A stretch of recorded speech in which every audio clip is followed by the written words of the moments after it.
Les nombres décimaux, troisième partie. Comparer les décimaux. Comment comparer deux nombres décimaux? On commence par comparer leurs parties entières.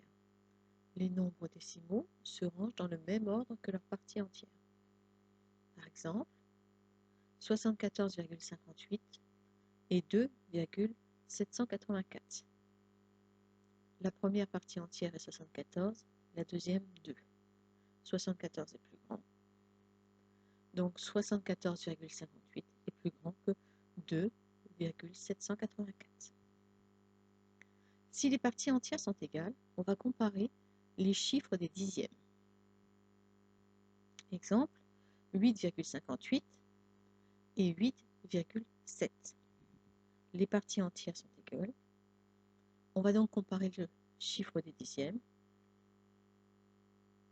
Ici, 5 et 7. C'est 7 le plus grand.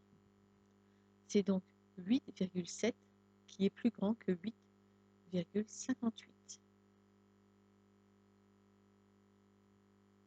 Si les chiffres des dixièmes sont égaux, on va comparer les chiffres des centièmes, et ainsi de suite.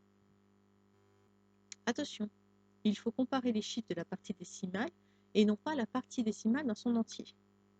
Pour avoir le droit de comparer les parties décimales dans leur intégralité, elles doivent avoir le même nombre de chiffres. On ajoute alors des zéros.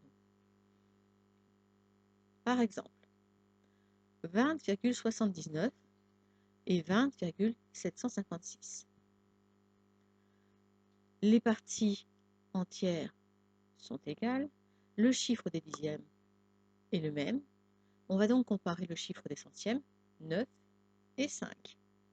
C'est 9 le plus grand, donc c'est 20,79 le plus grand.